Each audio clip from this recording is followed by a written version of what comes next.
In August, I moved into my first apartment. I graduated from university, was offered a job as a teacher, and was well on my way to figuring out this whole adult life. I moved in with a longtime friend, and neither of us had any complaints about our apartment complex. Our complex is very nice. It is not in a wonderful part of town, but it's truly a diamond in the rough. The complex is well maintained, clean, and the other members have been nothing but friendly. To get into our complex, there are 2 gates. If you live at the apartments, you are given a remote that opens the gate of your choosing. But if you don't live at the complex, you have to go through a directory at the front to find the name of the resident you are looking for. Once you have found the resident's name, it appears as last name, first initial. It calls the resident's phone and gives the resident a few options. The resident can choose to talk to the person who has called them and decide to let them in by entering in their key code into the dial pad on their cell phone. Or they can hang up and the gates will not be opened. Overall, I think this system helped to save me from this situation I got myself into. One night in October, I was driving home from my fiance's house. It was late at night, probably close to 2 a.m. I had just gotten off the freeway and was about to enter into my neighborhood when I was stopped at a traffic light. I was in the left-hand turn lane, and there was one other car in the right-hand turn lane, 2 lanes away from me. The light changed to a green arrow, and I proceeded to turn left, and the car, which had previously been in the right-hand turn lane, maneuvered to follow me. I thought this was weird because of how many lanes they cut across, but I figured they were lost, so I tried not to think much of it. I continued driving down the road and was about to make a right-hand turn into my neighborhood, and was distressed to see the car turn in behind me. Still, I ignored my gut feeling and figured they lived in the neighborhood around my complex. I remember thinking that they were driving just a little too close, but again, I tried not to let my anxiety get the best of me. I do have high anxiety, so I figured it was just my brain playing tricks on me. I remember from reading stories on here that the best way to tell if someone is following you is by turning right multiple times to form a square of sorts. I talked myself out of this maneuver. I wish I hadn't. I sped up just a bit, clicked my gate open, and pulled into the complex. The car following me whipped in right behind me. Again, I convinced myself that this was normal. They probably lived in the complex too, right? The gate opens up on the opposite side of the apartments, so you have to drive through the entire complex to get to where my apartment is. I drove through quickly. I was prepared to exit the complex just in case this person was still following me, but when I looked at the straightway right behind me, I realized that there weren't any headlights following anymore. I laughed at myself for being so nervous and pulled into my parking spot in front of my building. As I parked and prepared to get out of the car, I turned for one last look and realized that the car that had been following me had reappeared with their headlights off. And they parked in an unreserved spot just a bit down from my own. I knew that I should have turned my car back on and drove away. I knew that there were so many other things I should have done, but in a moment of panic, I jumped out of my car and ran up the stairs and into my apartment. I double-locked the doors, grabbed a knife, and ran into my room to call my fiancée. I heard someone shouting from outside, which is very unlike my complex. It's very quiet. But I refused to listen to what they were saying as I told my fiancée what had just happened. I suddenly heard more voices shouting, and then it was silent. I felt an overwhelming sense of dread. I remembered not being able to stand because my knees were shaking so much. And I tried to stop myself from crying so I would be able to see if someone broke down my door. My fiancé made it to my apartment in record time with a baseball bat for me to help ease my mind. He stayed that night and let me sleep with the lights on. I couldn't get the sound of the screaming out of my head. It was obvious they were calling for someone, and I figured it must have been me. I assumed the other person screaming must have been another resident who was trying to make the other person be quiet during the earlier morning hours. I figured the whole situation was over until I woke up in the morning. When I walked downstairs to my car, I discovered that one of my tires had been viciously slashed to ribbons. I then realized that I left some mail with my name on it in my car, in my hurry to exit the night before. I didn't think much of that detail until later. I got my tire fixed and tried to push that night out of my mind. A few days later, however, I started to receive calls from the directory in front of my building to let someone in. I wasn't expecting anyone, so I answered and asked who was calling for me. I was met with silence, so I hung up and didn't grant access to the complex again. I was called and the same procedure was repeated. Again, no one answered. They called obsessively from the call box directory for days. I finally snapped into the phone for them to tell me who they were, and the man answered. He told me that he lived in the complex and needed to be let in because he had lost his key. He told me he lived in the apartment next to me. I knew the family who lived next to me. There was a woman with 4 children, but no man. And if he really did live there and lost his key, he would have been able to call himself to open the gate. I told him I didn't believe him and hung up, just as he started screaming at me to let him in. The calls continued. Finally, I had enough. I marched to the office the next day and asked him to take my number off the directory. The man was unable to call me now, and I felt at peace. I warned the office about the man who had damaged my car, and they increased security rounds in the complex for a few months. As anticlimactic as it is, that was the last contact I had with the weirdo, thankfully. I know how I handled the situation by not listening to my gut when it told me something was wrong got me into trouble. I allowed someone to follow me and learn my name, and they were able to torment me for weeks before I finally took action. I'm just thankful to my fiancé and the staff at my apartment for taking action to help me stop the creep from being able to contact me. So creep who followed me home slashed my tire and screamed at me to let him in. Let's not meet. It was probably around 10 p.m. one summer night when I was hanging out with 2 of my neighbor friends, Rick and Jeffrey. Both are very aloof and in their own respective universes, but while Rick has a very peaceful nature, Jerry is sort of crazy and says some pretty fucked up shit. Sometimes. We're all skinny white boys, just some background info.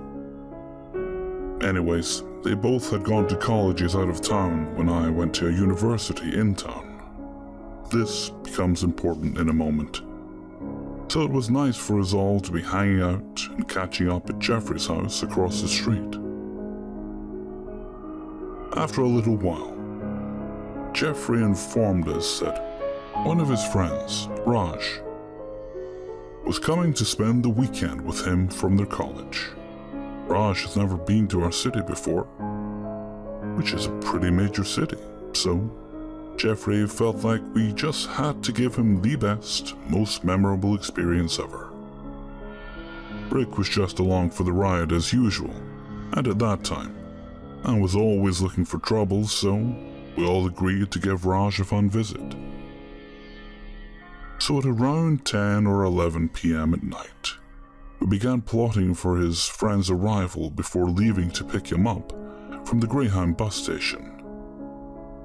Yeah, blunts. Or 20% tobacco ones, of course. We rolled and we ended up deciding to take him downtown to give him a glimpse of the city and the nightlife. We were all natives, but since I spent the most time in town at college, I was delegated to be the city navigator. So we ended up rolling out of Jeffrey's driveway in his mom's car. I'm shit with cars, but it was a large 4-door SUV type of car. The type that has 2-3 rows of seats and a big trunk. His mom was a feisty Latina woman and was notorious for taking turns at 1,000 miles an hour and even killing neighbor dogs due to her reckless driving. Anyways, it's a big MF car. We're driving and joking, happily getting closer to the bus station and further into one of the shadier sides of town. And I mean this in 2 ways. It was both parts ghetto and dark. Like it was really, really dark tonight. It must have been a new moon as well as cloudy or something. It was spooky. Now, if you're unfamiliar with Greyhound buses, they're a cheap way for people to travel between cities, and they don't have the best reputation. So needless to say, the crowd at the Greyhound bus station at around midnight was sketchy as fuck. So there we see Raj, a skinny Indian kid with his backpack and suitcase, standing nervously a good distance apart from several individuals who were apparently performing a drug transaction of some sort. That should have been our warning to just go home, but of course when Raj hopped in the car, we all announced our grand plan to go downtown. Raj is excited too, so Jeffrey starts heading downtown. I direct us to a nice park with a view of the skyline, just across the water from downtown. Although we are literally right off a major street, the park and the parking lot are off to the side and had hardly any light illuminating the area. Also, we're right next to the bridge, which has a pedestrian walkway. It is really dark, but all is well. We are all acquainted with each other and feeling great. We decide to sit at some benches towards the far end of the parking lot, away from the entrance, and spark up a blunt. I think I was the first to notice it pulling into the parking lot. It would be offensive to call this shitmobile a car. Even though it was dark, I could see the peeling paint, duct-taped windows, and mismatched tires. And it was moving slowly, like creeping along but kind of all over the place, going in no particular path. And the strangest thing of all was that the front passenger door was open while the car was still moving. I pointed it out to my friends and we were all watching the car move, and then, bam, somebody falls out of the open door and lands on the asphalt. I can see that it is a young woman that was well dressed and as if she had came from a college party. She gets up in a flash and takes off running barefoot while holding a pair of heels. From what I could tell, she ran straight into the lake and probably started swimming for the other side. It's swimmable. So we're all thinking, holy fuck. Meanwhile, the shitmobile has parked next to the only other car in the entire parking lot. Ours. A tall, muscular black man gets out of the shitmobile. He's wearing a wife-beater, chain, and baggy jeans, He begins looking in every single one of Jeffrey's car windows while we sit on our bench about 40 yards away, smoking our blunt and looking in complete horror at what was happening. I keep my cool. I turn to Jeffrey, Rick, and Raj and tell them that we should take a walk. The farthest path from the shipmobile and its driver was a staircase that led up onto the pedestrian bridge, which then either let you walk all the way across the lake to downtown or back into the parking lot that we originally parked in. We walk up the steps and about 20 yards towards downtown and finish smoking while high up on the bridge. We nervously chattered about what we saw. Yeah, boys, that was some crazy shit. We kill the blunt and decide to go home, walking back to the car by doubling back and walking past the steps and down the rest of the pedestrian bridge into the parking lot. We're walking down the pedestrian bridge. We all had a pleasant buzz, and the rest of the guys were about 10 steps ahead of me, excitedly talking about who the fuck knows. I remember having a stupid little smile on my face when I sort of instinctively looked over my shoulder and saw it. The motherfucker was right behind us, probably 20 or 30 yards back. And he wasn't just walking, he was stalking us, as if we were his prey. His legs were bent, and he was taking quick, silent steps. His shoulders were arched, and his hands seemed at the ready to do something bad. He is closing ground, and quickly. Nobody else is aware of his presence. I try to play it cool again. The guys, in an effort to get their attention. Jeffrey turns around with a big smile on his face that is wiped clean when he sees. Jeffrey's eyes go wide before he turns around and takes off running. The flight in fight or flight completely took over. We ran as fast as we fucking could down the pedestrian bridge. We still had 50 yards or so of parking lot to cross before we got to the car. I started panicking in my head. Is he behind me? What if he catches me? What if the car isn't unlocked? Luckily, Jeffrey didn't freeze and got the car manually unlocked in time. We all frantically piled into the car when we saw that, yes, he was indeed chasing after us. He reached the front of the car by the time we barely got inside, and Jeffrey started the engine. He approaches the hood of the car. He pulls up his wife beater to reveal a gun and what looked like a fake sheriff badge in his waistband. "Step on the gas, Jeffrey. I don't care if you fucking kill him. Just go," I scream. He listens to me. The tires give a piercing squeal against the ground as the car lurches forward as fast as it can. Our predator sidestepped out of the way at what had to have been literally the last second, and then punched the window really, really hard while we bolted past him. I glanced behind me through the rear window and saw him looking really fucking pissed and frustrated that we got away. That freaked me out almost more than the rest. His disappointment that we escaped. I instruct Jeffrey to drive as fast as safely possible through the streets of back roads and detours that I knew about, just in case the shitmobile decided to follow us. I wasn't worried about getting pulled over. We were all scared shitless. I end up navigating us out of downtown and back to Jeffrey's house. Once we get out of the car, we had a giant group hug where we acknowledged what had happened and celebrated that we made it back safely.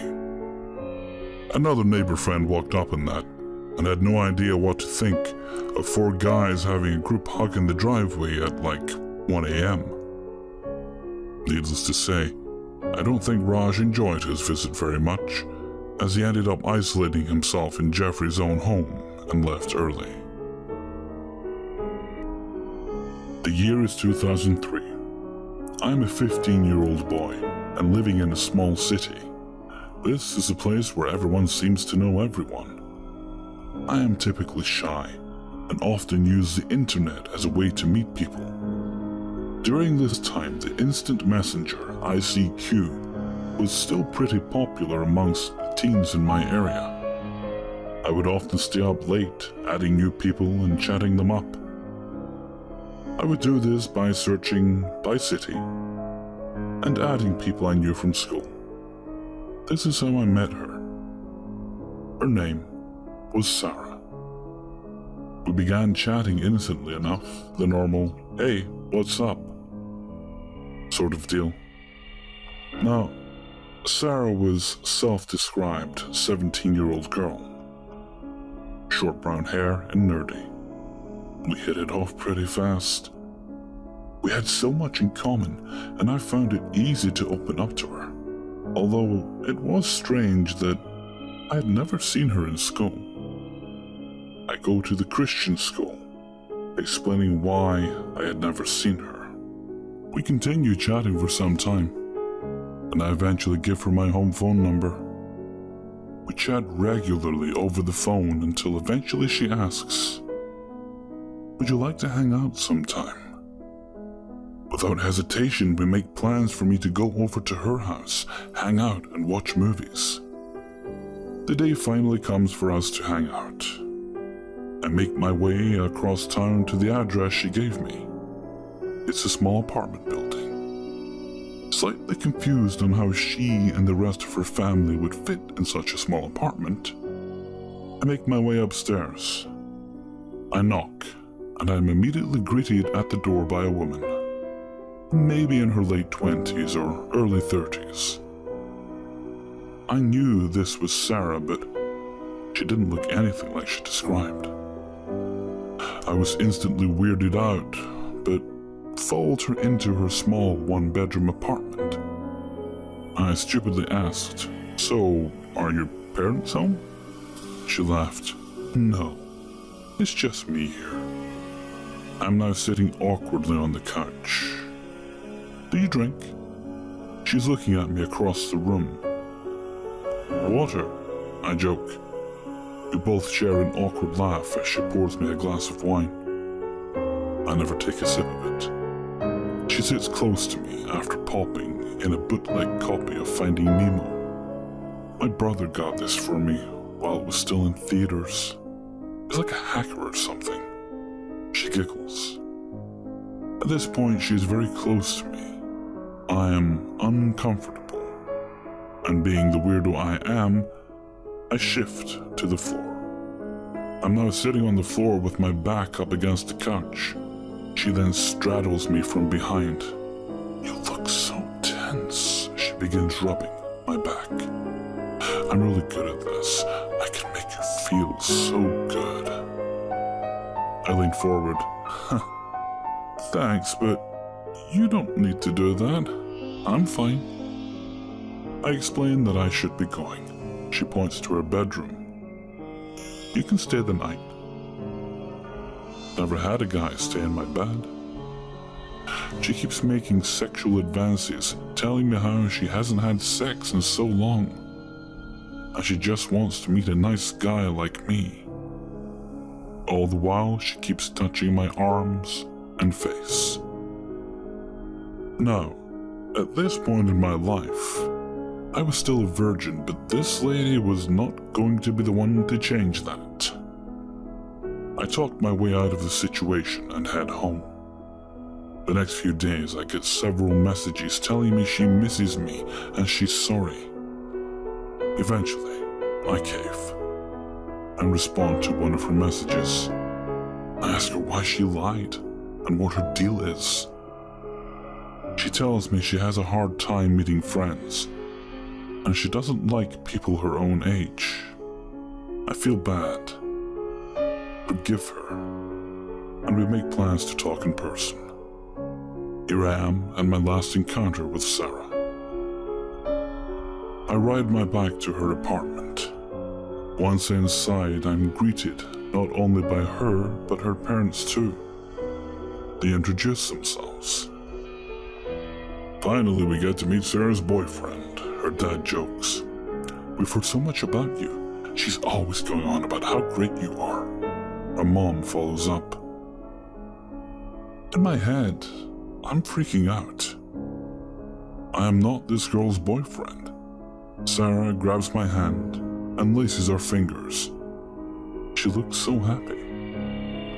Her parents are just stopping over to pick something up, and were actually on their way out when I showed up. If I was going to get out of here, now would be the chance. I grabbed the box her mom was about to pick up. I'll take that down for you. Her mom smiles. You're a keeper. I help her parents load the box in their SUV and hop on my bike. I was just swinging by to say hi. I should probably get home. Sarah wraps her arms around me and kisses my cheek. I ride home confused and plan on never talking to that girl again. She dropped me a few messages I never responded to. She called the landline a few times, but we never spoke. I don't know whatever happened to her. I don't know why her parents didn't question my age or if they were just okay with it. So this happened when I was living in an apartment in New York City with my grandparents and parents. I was watching television in the living room with my grandpa, and I looked out onto the balcony to see the tree that was right beside our balcony shuffling wildly. I poked my grandpa and told him to go see what it was. He tried to reassure me that it was just a squirrel or a bird, but I was smart enough to know that the tree was shaking too wildly to be a bird or a squirrel. He finally got up to check, and he was out there for about 5 minutes before an onion fell on him. Goddamn onion! At this point I was freaked right out. My grandpa came in after that and tried to say it was just a really big squirrel shaking the tree, or acorns. But I told him then that I saw an onion fall on him. He chuckled and asked if I wanted to go somewhere, I forget, maybe McDonald's. So I agreed and we left. So it was about 7 p.m. when we left McDonald's. And since this was in November, December, I again forget. It was getting real dark. My grandpa decided to go a long drive, road trip thing, around New York. But we had to go home first to get our RV, some food, and some blankets and pillows. So we set off to go on an all-night road trip, which I tried to stay up all night on. We got to about 10:50 p.m. and we arrived in Albany. We decided to quickly grab a pizza from Albany Pizza and eat it in our RV. Then we hear a knock. Me being paranoid back then, and still paranoid now. I hit on the bottom bunk bed under the covers. The banging gets louder, and I can tell my grandpa's not going to open it. All of a sudden I hear, "Open the fucking door!" I cried silently as I peeked out of the blankets to see my grandpa peeking out of the blinds. He runs back to the steering wheel and starts it again, driving off. I get out of the bed and look out the back window.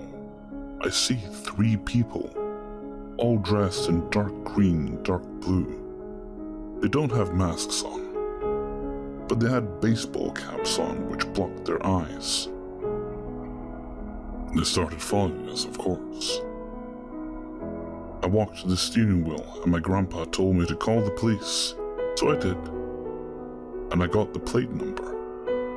I believe it was something like AM7 yada yada yada. After that I fell asleep. But I woke up around 4 a.m. in the RV with my grandpa and police surrounding me. They asked for a description of the guys and what car they had. I told them the description, but I didn't know the car. I believe now that it was a Hyundai Ascent. It had 2 doors and it was gold.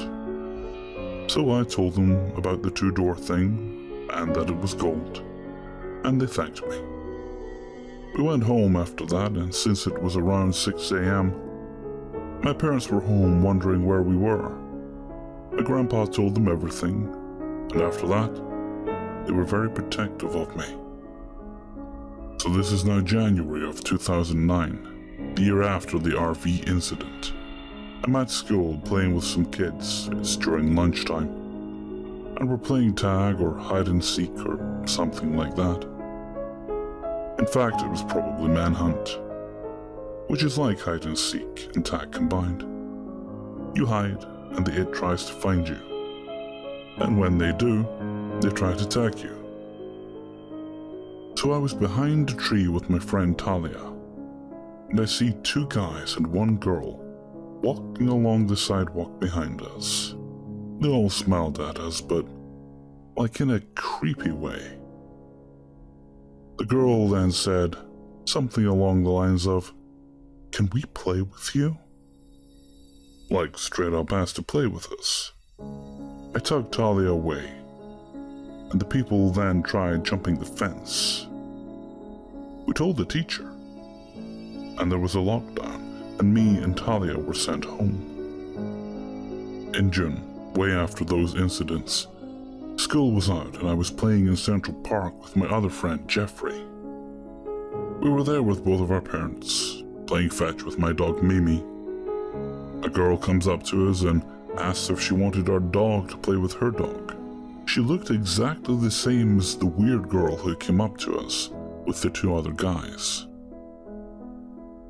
I declined nicely, and she gets the weirdest, meanest face ever. She mutters something like, "Fine, whatever," and walks away. That night, me and Jeffrey had a sleepover in my house, and I told my parents about that girl and how she looked similar to the schoolgirl. She didn't call the cops, but she did talk to my dad about it. So the next day, we go out to rent some boats at Central Park. Me and Jeffrey got our own and rode around just talking. Until another boat starts following us. There's 2 people inside it. A girl, same girl, and a guy. They get close enough to bump into our boat. Then they row away. I recognized them from school, and I told my mom. After that, that was the end. Nothing else happened. No one was arrested. No one was kidnapped or murdered. So, sleepy car, school, dog, boat threesome. Let's not meet again. This happened to me when I was 16 or 17.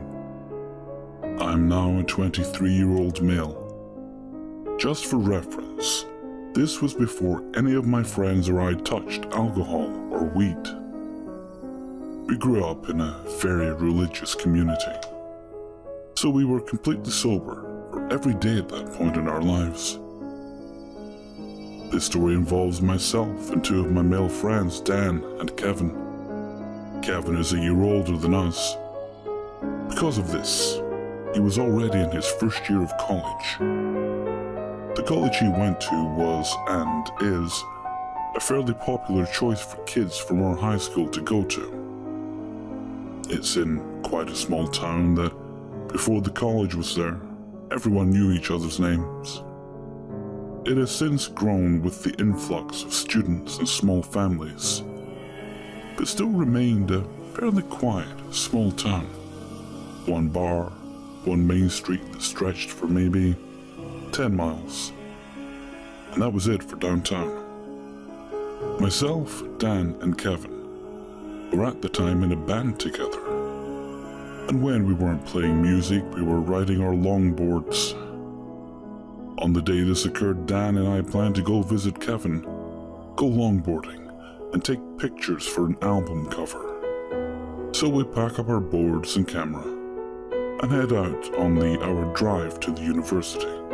We arrive with no trouble and spend the first few hours just messing around in Kevin's dorm room. We were still in high school, so not the most mature kids. I put on every shirt in my friend's closet, literally about 30, and tried walking around campus with my friends laughing our asses off. You know, normal teenager stuff. After we were done fooling around, we decided to go take pictures as the sun was finally getting low enough for that golden hour in the day for pictures. We rode for a couple of hours, and we're exploring new roads, trying to find the perfect one with a nice view. We finally found it, and quickly jumped on our boards and got some good pictures in. At this point, the sun was beginning to set, so we were debating on heading back when we saw a park in the distance, so we decided to go check it out. Best decision we had made. We were the only car there and the only people there. The park was small and deserted at this hour, but well maintained. It has smooth, winding concrete paths that we happily grabbed our boards and started riding. After about an hour, it was starting to get pretty dark. There were a couple lamps around emanating a white light that only traveled a few feet. We could not see very well and decided not to ride in the dark and risk injury. On our way back to the car, we passed something that we passed on the way in. A giant concrete structure. It was circular and about 10 feet off the ground, about 40 or 50 feet wide. Our teen minds quickly took this in and decided we must conquer whatever this structure is. It had a foot-wide lip that stuck out about a foot around the top.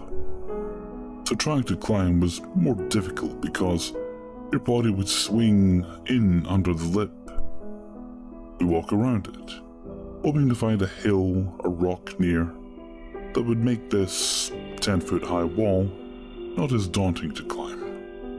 What we can see from a hill further back is that the top is sealed and flat, so we continue finding a way to scale this beast. I can't remember exactly how we managed to get on top.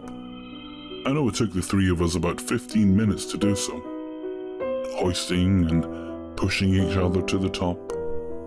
Eventually we made it, and all laid down panting, but feeling successful. The view from atop this, whatever it is, I don't actually know, was astounding. We could see the whole valley, and with minimal lights around many stars illuminated in the city. Our main source of light was coming from the moon, directly in front of us to the west. After maybe 20 minutes of us laying and staring, we hear a light rustle coming from down on the ground. Something was definitely moving. A deer.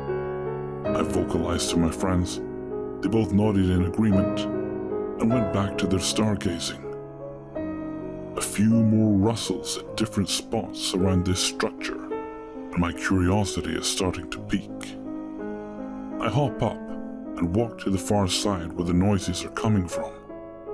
I peek over the edge, the moonlight giving me just enough light to make out grass and rocks. Nothing was down there.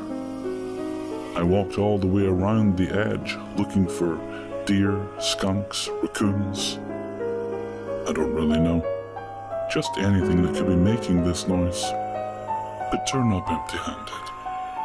I figured whatever animal it was must have scurried off when it heard me coming. I went back to Dan and Kevin, still laying down, to report my results. I couldn't find anything. I told them. They looked at me curiously, but not alarmingly. Obviously, whatever it was scampered off as it heard me walking. I sat back down with them. Not even a minute later, there is that same rustling. Only this time it was moving slow and methodically around the structure. I could feel my heart beat increasing. As I glanced over to Dan and Kevin, they had the same wide-eyed look as me. We didn't have to say anything to each other to know. This wasn't an animal walking. It was footsteps. Slow crunches of leaves continued around us, passing by our heads and wrapping around. I glanced over to my left and see our car parked about 200 feet away. The only car in the lot. The only lamp in the parking lot directly over the car. It was getting very dark now, to the point where we almost couldn't see the ground over the side. Only the moon, casting its pale glow on the cold concrete we were laying on. Too scared to move, hoping these noises would drift off into the distance. The footsteps continued until it reached the far side where they had first begun. The same place I went to check a few minutes prior. From what we could tell, it seemed like one person, so we felt okay there being three of us, with boards we could use as weapons. Also, this thing we were on is tall. If I wasn't with my friends, I wouldn't have been able to scale this. That made us feel a bit safer. How would this person get up here alone? It had been about 5 minutes since we had heard the last crunch, and the anxiety was beginning to subside. In this time, we had also called out for anyone to identify themselves, in case they just didn't know we were even up here. Which was very possible since we hadn't been standing or talking much. But there was no answer. So we talked ourselves into believing it was just an animal. Only a few minutes later, I was still laying down whispering to Kevin about what he thinks we should do, thinking Dan is right next to him, but it's so dark I can hardly tell. We both agree if there's anything sketchy, we're bolting. We all ran in track and feel confident we could outrun a pursuer. Suddenly I hear Dan say, "Hey, what's up?" To my surprise, Dan is not laying next to Kevin. He is standing almost in the middle, about 10 feet in front of us, and turned away from us. What the fuck, I thought. "Dan, what are you doing?" I hissed, not wanting to make too much noise. He doesn't turn or acknowledge me. I turn to Kevin. I see panic start to flood his face. We turn back to Dan and see the silhouette of a figure standing about 10 feet in front of Dan, the moon behind him, shrouding his face in darkness. My blood ran cold. Dan was standing there. I wanted to go grab him, yell at him to run, but was frozen with fear to the ground. Suddenly, two more figures appear at either side of the first figure, all hiding in the darkness. The first figure made a few slow shuffles towards us and said, "Do you want to have some fun?" At this point, Dan looks back at us, the moon lighting our faces, and he can see the fear in our eyes. Who the fuck were these guys? How did they climb up so quickly and quietly? And what the hell kind of thing this is? Do you want to have some fun? To say to someone you just creeped out in the dark. I jump up and sprint for the side toward the parking lot and hear Kevin right behind me. We jump off the side and land with a thud, but no injuries. "Dan!" Kevin and I both scream and look back. Dan is still standing up there looking at them. I later learned he was paralyzed with fear and thought we were still behind him. Luckily, the second or third time we scream his name, we finally get his attention and he turned into a full sprint after us. We ran to the car as fast as we could, hoping nothing was behind us or worse, waiting for us. all get to the car, fumbling, jump in, slam the doors, and speed off into the night. We were all still reeling from what just happened, and thankfully, we got out of the whole situation unscathed. I still think back to that night and can't remember every incident so clearly. So happy those guys didn't jump on Dan after we abandoned him. But hey, we were scared, shit happens. He understood. So creepy stalker guys with superhero climbing powers, let's not meet or have some fun ever. This happened while I was in 11th grade. I'm a female and tend to be a people pleaser. I never like to call anyone out, reject anyone outright, or act like someone is weird. I'm also a bit open-minded and tend to go with the flow. School had started in early September, and in my marine biology class, I noticed this boy kept staring at me from the corner of my eye. I just made one of those half smiles towards him to acknowledge him and went about my assignment. I really did not think much of it for a couple of weeks, even though he continued to stare. He was very skinny and tall, had brown hair, eyes that were so brown they could have been black, and a generally nondescript face other than his super dark eyes. One day, he decided to say hi. I said hello back to him. He told me his name, which was Alex. I told him mine, but he said that he already knew my name. That's not a surprise, as I have rather large handwriting, and he could easily have watched me write my name on my papers, since he was staring at me so much. It was just kind of odd that he didn't really have any facial expression when he flatly said he knew my name. I just laughed a little, said, "Oh, okay," and began putting my things back in my bag as the bell was about to ring. I only had a few friends, and we always sat at the same table during lunch. We were rather quiet, and most times read while we ate.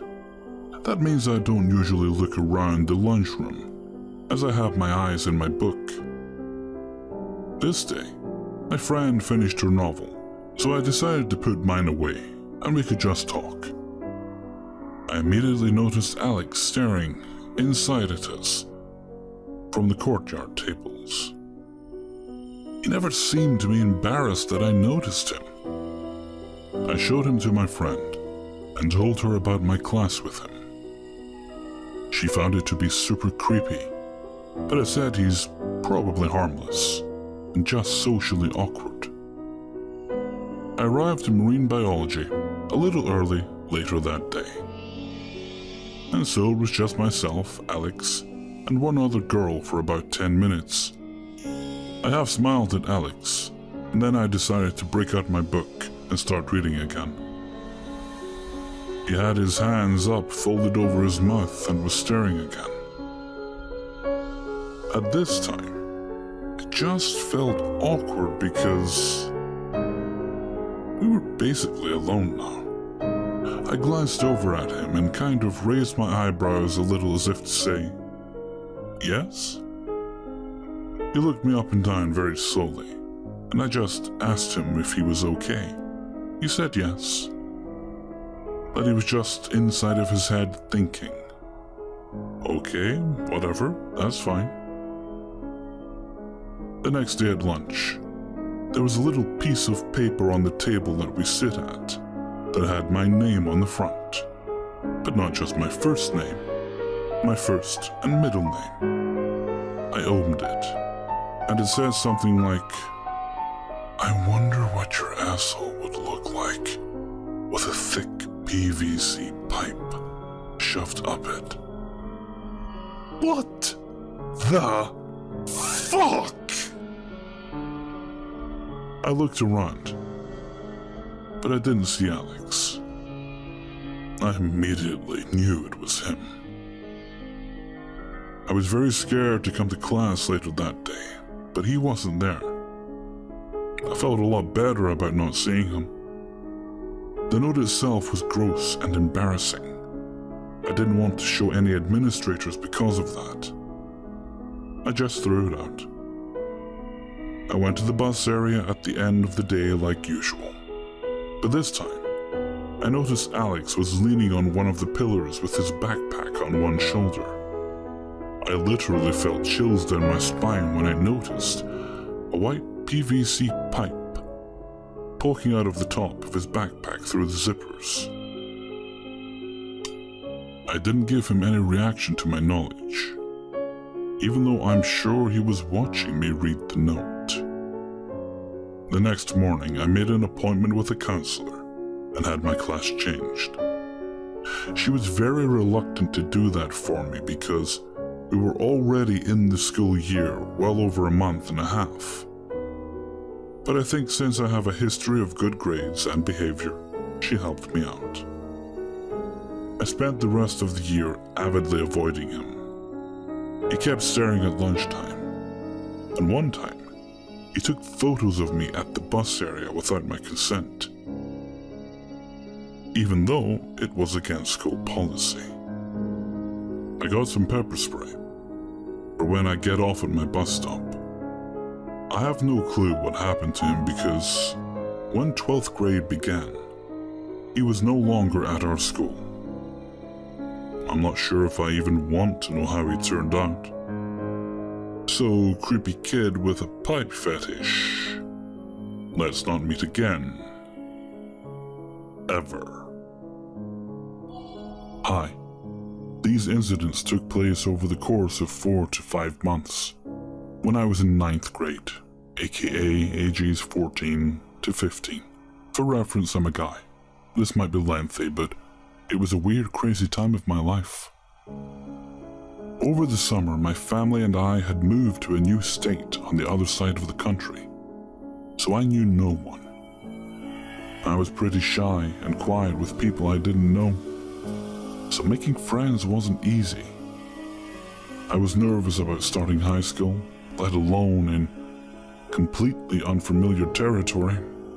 However, I was feeling excited about taking art.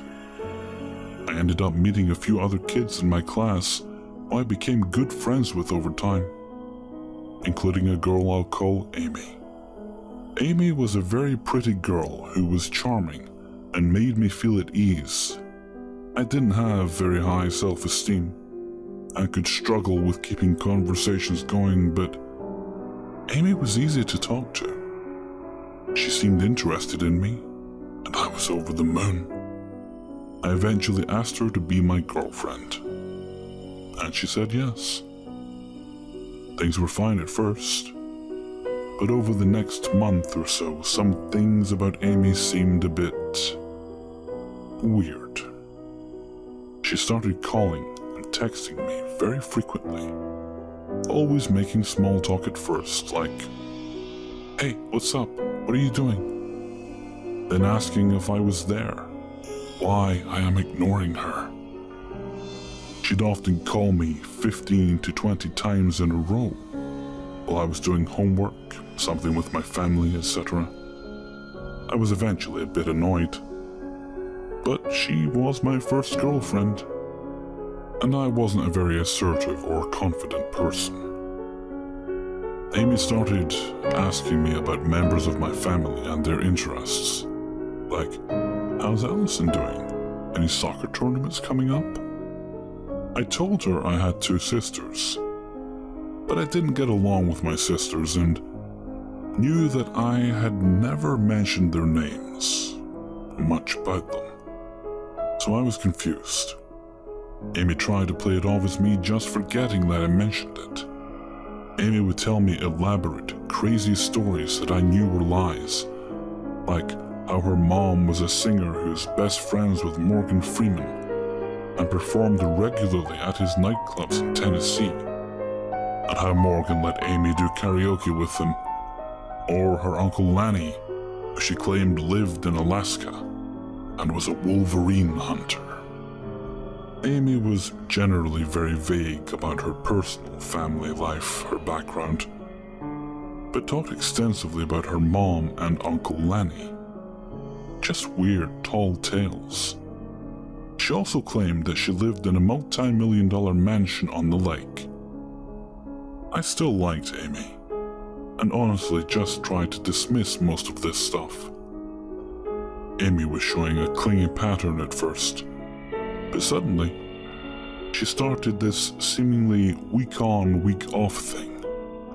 She'd pretty much completely ignore me for a week or so, then would become clingy, constantly calling my cell phone. Sometimes, Amy started trying to tell me how to act, that I shouldn't wear certain things, that I shouldn't tell certain people that she was my girlfriend. During the clingy phases, Amy would occasionally get uncomfortably pushy, grabbing me under the table at lunch, loudly asking me very overtly sexual questions about what I'd want to do with her. That part was especially bad. I'd ask her to stop. She would usually just say that she is showing me that she loves me. A few times while I was watching my siblings, our house phone rang. I'd answer, and the person hung up. Called back a few times. Same thing would happen. Later on, I knew it was Amy, though I never gave her my home phone number. Only my cell. I was getting annoyed with Amy at a certain point. I was kinda ambivalent because, as I said, I was the shy new boy, and she was a beautiful, smart girl who seemed to like me. But it sucked not knowing whether I was going to get slightly nice but obsessive Amy or Ice Queen Amy. I eventually broke up with her over text. Yeah, she surprisingly did not blow up. Things were relatively quiet for a few weeks, until I got a long stream of consciousness text from Amy. She talked about what an awful person I was, quoted random proverbs, how much she hated me, criticized pretty much every opinion I held. It was bizarre. Then one day, I was outside helping my mom with whatever it was. Amy suddenly showed up in our yard, acting like nothing was wrong, claiming that she was my friend from school. To be honest, I had not told my mom anything about Amy. I was afraid that my mom would tease me, grill me about it, and especially didn't want to tell her after the weird things started happening. Amy left. My mom just thought she was a nice girl. Don't know how she knew where I lived. I don't believe that she lived near me, and I did not live in a suburban neighborhood. I lived in a pretty secluded area where cars rarely passed by my house, and if they did, they belonged to my neighbors. Not likely that she was just walking by. I was freaked out. The people I was previously friends with had basically shut me out after Amy. A few days after the weird yard thing, I woke up in the middle of the night. I'm a light sleeper, but I felt on edge, this weird sense of dread. I was scared. I sat upright in bed for a few minutes when there was a thunk at my window. I waited a second, 2, 3 more thunks, like someone was throwing pebbles, small stones at the window. I felt like I knew it was her, but I opened one of the slats in the blinds and saw her standing in my yard. I wasn't sure if I should tell her myself to fuck off, if I should call the police, but I ended up briefly telling my mom that this girl she met was harassing me and is in our yard. My mom went out there and yelled at Amy, threatening to call the cops, and eventually she ran off. If there was a car waiting, I'm not sure. My mom wanted to contact Amy's parents, but I talked her out of it because I honestly just wanted nothing to do with this person. I started dating Amy in October, and at this point, it was almost March. After the text and rock throwing, when Amy actually showed up, she completely ignored me and no longer bothered me at school. I do know that she was getting into trouble a lot. I didn't hang out with my old friends anymore, like I said, but unfortunately, I had 3 classes with Amy. School ended with no more incidents, and I thought that the situation was over. It was now mid-July, and my mom and I just parked at a craft store, going to get some things. As we walked across the parking lot, I saw Amy and a woman who I assumed was her mother leaving the store. It happened pretty quickly, but I guess they saw us and came zooming over. Her mom proceeded to scream at me and my mom for about 45 seconds to a minute, using all kinds of profanity and certain offensive insults, telling my mom what a poor excuse for a mother she is, before getting into her car and peeling out of the parking lot. My mom, honestly, was completely shocked, and didn't in fact really react while it was happening. That was the last I heard of Amy. I heard that she ended up moving away a couple of months into 10th grade. Amy, you and your mother seemed very unhinged, and I hope that you do not treat anyone else like this. Hopefully you've gotten some help, and find some good friends, a good relationship at some point in your life, but let's not ever meet again. So here we go. Chicago native, and I lived on the edge of the city up north, Rogers Park. It was the late 80s, and we were cool doing things like playing out in the parks and streets till the sun was low. Then heading to and from friends' places on weekends, even after sundown, since we had a set destination. Popping a token into the turnstiles at the L station of choice and traversing the trains by ourselves without parental supervision. Once again, as long as we had a set destination and permission to do so. My mother was fine with this sort of situation. I was pretty responsible and normally smart enough to take care of my business. And, you know, it was the 80s, big city, yada yada. When I was about 9 or so, some friends and I were taking cheap taekwondo lessons at a Y out in the northern suburb of Evanston. Had homework done, then hop on the train with duffel bags and head out to get there at about 6:45 to warm up before classes started at 7. Chicago is now much smoother with transferring to get to your destination by train than it was back then. So it took about 40 minutes to get there and back. If the timing was perfect, about an hour plus, if not. Class went great. And that night, both me and my friend Jay got to bust up some admittedly thin boards with some sweet fly kicks. I'd broken a couple with a spinning back kick after 2 attempts, and my tiny ass was on cloud 9 on my way out that night. Oh man, Van Damme couldn't touch me. No sir. And naturally, I was all about just popping on my sneakers jacket and heading back in my uniform instead of getting back into my street clothes.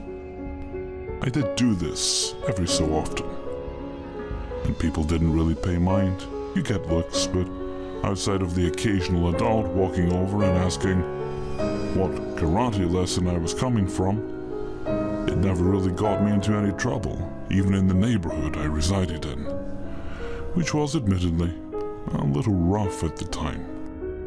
Just a laugh and, "No, it's Taekwondo, it's Korean." We'll set people on their way. Usually no fuss, no muss. Jay got back into his clothes and we set off back home. Got back to the neighborhood at about a little before 10. Got off at the Morse station, and the area under was two glorified liquor stores at the time, boxing in the station, one across the street.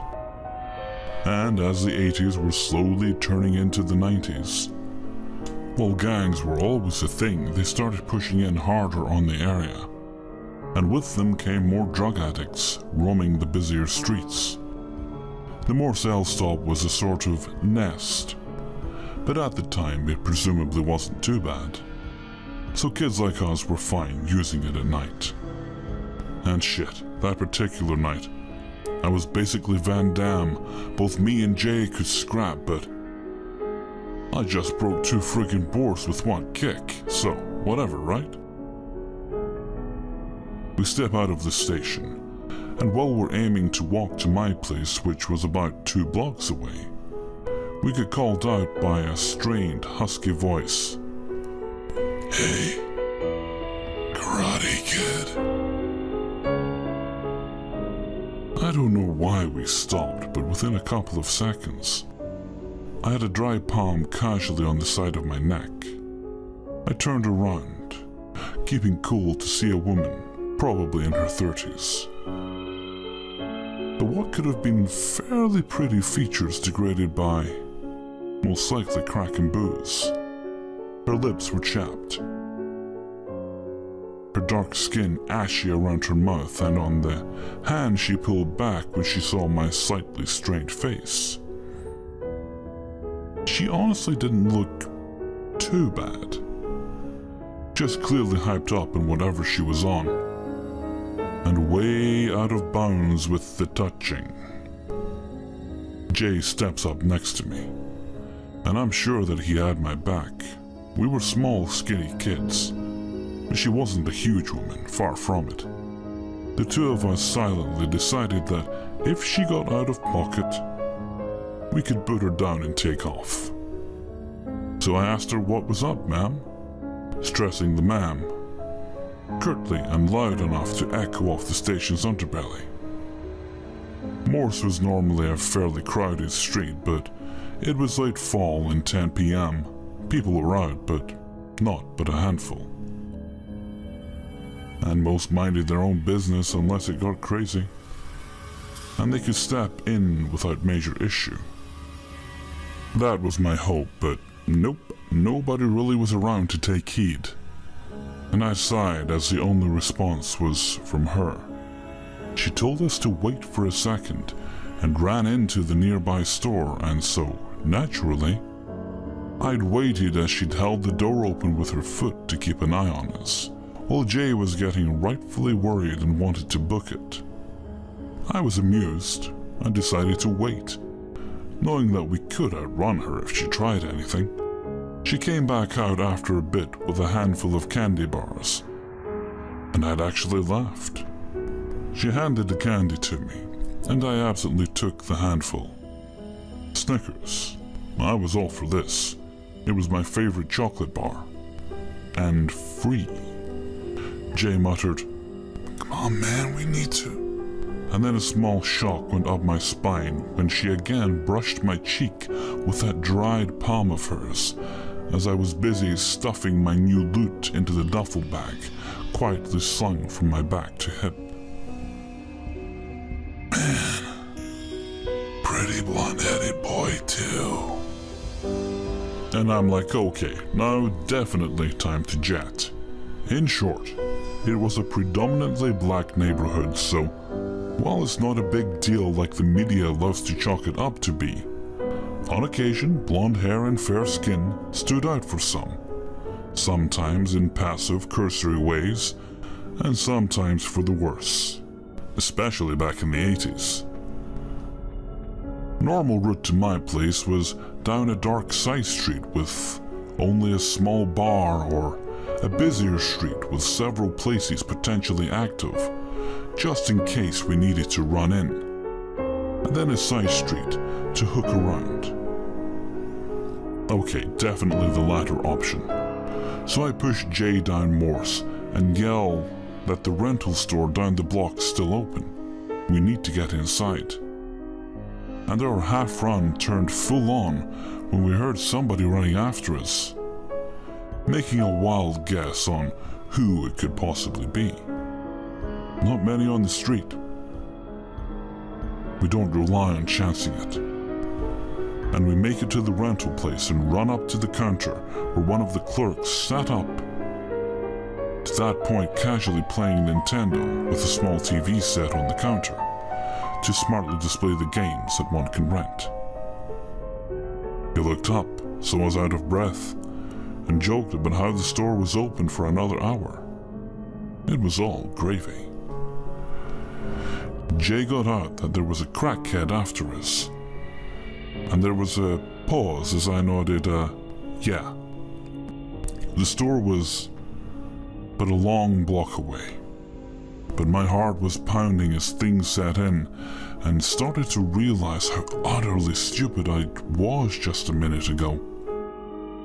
So it took a bit to catch breath, not just from exertion, but creeping fear. I asked the clerk if I could call my mother, who was but a block away. But the clerk wrote it off and said he would just shoo the crazy lady off. He started to make a joke saying I should have Bruce Lee'd her ass and karate chopped her in the neck, most likely after taking in my uniform. And then the lady knocked on the glass door and nearly stepped in. Oh, no, you don't. The clerk came around, folded the hinged countertop up, and headed straight past us and straight out the door, pushing her back. The clerk was a big man, thick-boned, and I didn't expect him to move so fast. Things that were said I won't bother relaying due to the harsh nature of the insults, but it got her to leave. The clerk came back in after a couple of minutes or so, saying that she'd backed off, so we decided to hightail it the remaining block left to my place. He offered to walk us out after he closed up, but it was in an hour, so had to decline. I didn't ask again if I could use the phone, mainly because I was worried more about my mother running across this chick than me or Jay. And I say it's alright, and thanks for the help. Jay was fine with this, and we were mutually pretty much sure that the clerk had scared the lady off, so we rolled out. We get down the last block and start to joke about how dumb all of this was, as we hear from far across the dimly lit street, but rapidly closing distance. Karate Kid, hey. I'm like, come the fuck on. And we run the rest of the street's length to get within my apartment gateway. It was only a flip latch, and that wasn't going to stop her. So I'm digging for my keys as we run down the apartment complex's small front walkway as we dive into the vestibule. No dramatics. I unlock the secured inner door within just as the lady gets to the outer door and fumble to pull it open. We scramble inside and I pull against the air pressure to close it up. And it does, just as we hear, "Hold up. Just want to talk to you for a sec, Karate Kid." echo off of the small space behind us, tinny from her voice bouncing off of small metal mailboxes lining the walls. "Damn, come on." Muffled a bit, as she saw that we were on secure the other side of the locked glass barrier. I motioned to Jay for us to duck around the whole corner to be out of her line of sight. And we did. The apartment was a bit up the fairly short hallway, but I told Jay to wait till we calmed down a bit, and made up an alibi to tell my mother, saying that we didn't know what was going on outside, that we just walked past some crazy lady out in the courtyard that, well, I don't know, just started yelling at us. Don't know why, just, crazy. I didn't lie to my mother much at all, and I was doing it more out of embarrassment than anything. I just didn't want her freaking out. So after a couple of minutes, we finished the trek down the short hall, and I let us in. My mom had a couple slices of pizza waiting for us on the modest coffee table in the living room as we quickly dropped our bags in my room. She noted how uncharacteristically untalkative we were when we got in, and asked if anything was wrong. She also mentioned the yelling out in the courtyard, which was still going on, and wondered if it was what was wrong. That didn't really scare easy. Never had many problems or anything. So it would have been strange to her for me to come home with a complaint unless it was something major. But then, like fate, we could make out the lady yelling for the Karate Kid. Even within walls and windows buffering against her husky yet shrill strained voice. And my mother glanced at me with a raised brow. "Are you okay? What happened?" I spoke up, just to be safe, making sure Jay didn't spill the truth. I said that some crazy hype was near the front gate and started ragging on my clothes and tried to follow us in. Nothing serious. And my mother shrugged and mentioned, "Still, just to be safe." She was still fully dressed, having just ran for pizza, and only had to slip on her shoes to step outside. And my mind froze thinking on what the lady might say or even do to her. She was about my prepubescent size at the time, and though she had history of holding her own, being a tough southern gal, she was definitely a small woman. This simply, naturally complicated things for her. Luckily, as my mom prepped to go out to tell the lady to fuck off, we heard a couple of neighbors already exclaiming for her to do so before they called the cops, some going as far as threatening her well-being. And so she did. I changed and we both washed up, ate pizza, and I exclaimed about how, heck yeah, I'd broken 2 boards, but definitely changing my clothes at the Y because I looked like an idiot, walking around in my taekwondo uniforms in the streets.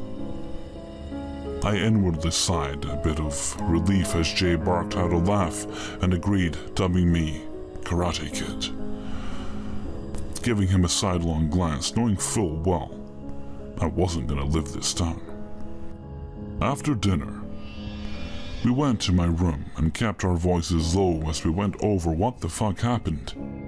Jay mentioned how he has to get home and had to go through that, and how I normally walked him home after class either directly or after we stopped at my place since he'd lived 3 blocks down the street, on the other side of the bridge tracks, a block away from the Moore station. My mother didn't know the truth, so she would most likely expect me to drop off Jay at his place and come straight back. And that realization had us nervous. Naturally, my dumbassery continued to push its bounds that night, and I handed Jay some of the candy from my duffel bag as a silent bribe. "We'll leave out the back way through the alley and take other streets and take the long route to get back to his place," I pointed out. And I assumed that she must have left and went in the other direction back to Morse, so we're overreacting. We also agreed that next time we'd actually have to fight her off if it came down to that, and that we didn't the first time because it's hard-coded in our brains not to hit women. Not that she was genuinely frightening to us. Oh no, not the case. I mean, 2 boards, right? So we steeled up as he slung his backpack onto one shoulder, ready to go. As we headed to the front door, my mother looked up and said in her light southern drawl, "No, sir. You're staying the night, Jay. crazy is outside tonight, and I know your mother's working tonight. My son will just have to get you to your place early before y'all head to school tomorrow, so you can change clothes. Get him some pants to sleep in tonight, showers in 10, bed in 30. We shrugged casually and didn't complain one bit. Next day was Friday, and when me and Jay were at our mutual friend's place for the weekend, he let everything out of the bag, much to my chagrin. Free Snickers be damned. From that point on, I was the Karate Kid for a year straight. Shit, I deserved it. I was definitely the dumbest that night. And lucky. It was just figurative skin off my back, not literal. It's been 30 years almost, so it's more amusing than anything looking back due to hindsight. And being a grown man, I know we're supposed to end this with let's not meet, but being 6'2" and pretty solid, shit. I'm up for more free candy bars to reward me for my sheer stupidity. September 2010. My boyfriend Dave, his best friend Tony, my best friend Liz and I were all coming back to our hometown for our final year of college after spending the summer in London. We'd had a fantastic time, staying in my uncle's apartment, partying and exploring such a big city. It was great. We'd stopped in a B&B the night about half of the way home and were planning to get home about 6 p.m. We all woke up early, about 4 or maybe 5, ready to set off again when we discovered that someone had obviously driven too close to our car and broke the right wing mirror off. Seeing as this was my dad's birthday present to me, and I'd had it barely 2 months, I was absolutely fuming. We asked the landlady where we could possibly find spares or something to use for the time being. She said she'd driven past a makeshift scrapyard or something a while back. She wasn't sure if it was still there, but drew us a rough map, and we got back on the road. I wasn't very sure she was right about her directions, because the closer we got to the area she circled it in, the more desolate the surroundings were. The roads got more difficult and had gone from stone to dirt. Around us there weren't any farms anymore, just long weedy grass and patches of forest. It had basically become a moor. We were about to head off because of the wild animals, and I'd just have to get over being a paranoid driver and deal without my wing mirror. When surely enough, my boyfriend pointed out in front of a handwritten sign directing us 2 miles down the road to Cafe and Car Spares. We drove down into a little cove surrounded by forest and all got out, except for my friend Liz, who was asleep in the back seat. There was a tiny cream hut with cafe spray painted on the roof, a caravan, and a hill of metal and bits of cars. As to be expected, we were the only visitors parked up in front. The sun was up, but no lights or people were around. I guess they were still sleeping. It was still about 6 anyway. We all walked up to the scrap pile and I had to fumble through, looking for a wing mirror, or any sort of mirror, that could do for the time being until I could get it repaired. Tony picked up what could only be an at least decade-old mirror, and suggested we just take it and go. But me, being stupid, sincere me, insisted I have to give them some money for it. I can't just take it and go.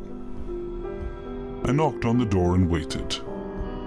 A big, hard-faced man answered the door, and at first looked pissed off and tired. Then smiled to me, a two-toothed smile.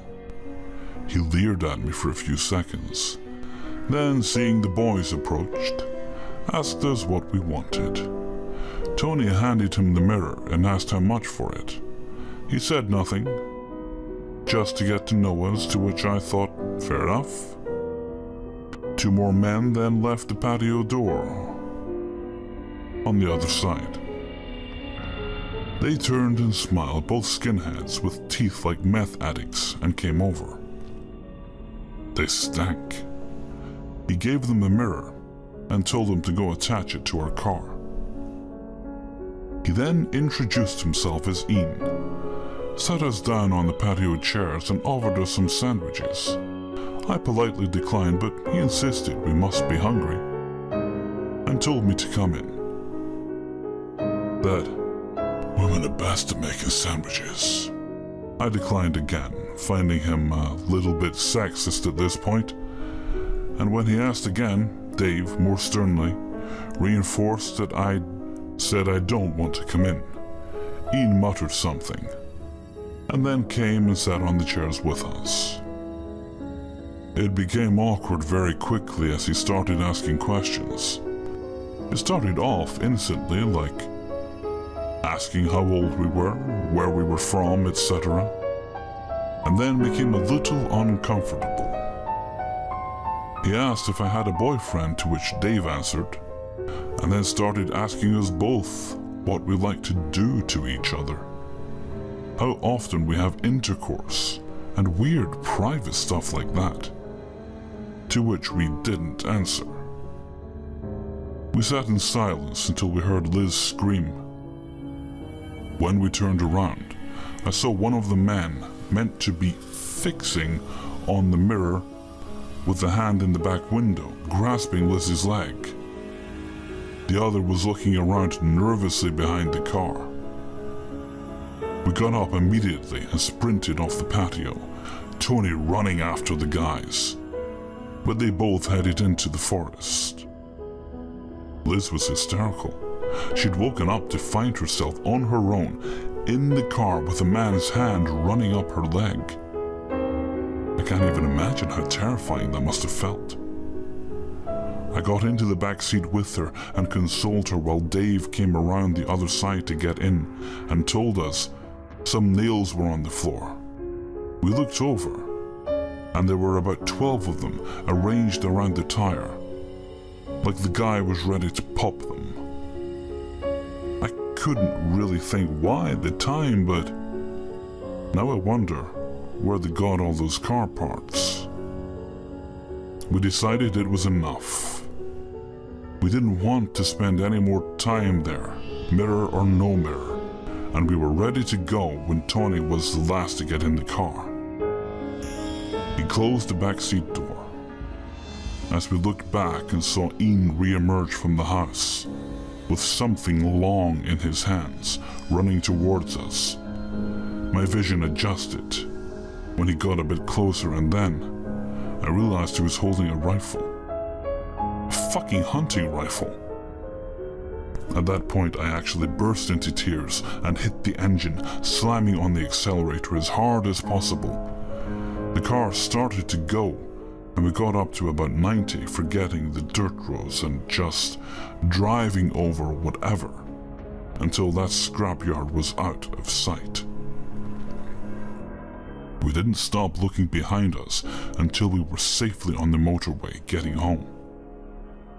To this day, whenever I go to London, I take the train instead. I'm still terrified to see them again.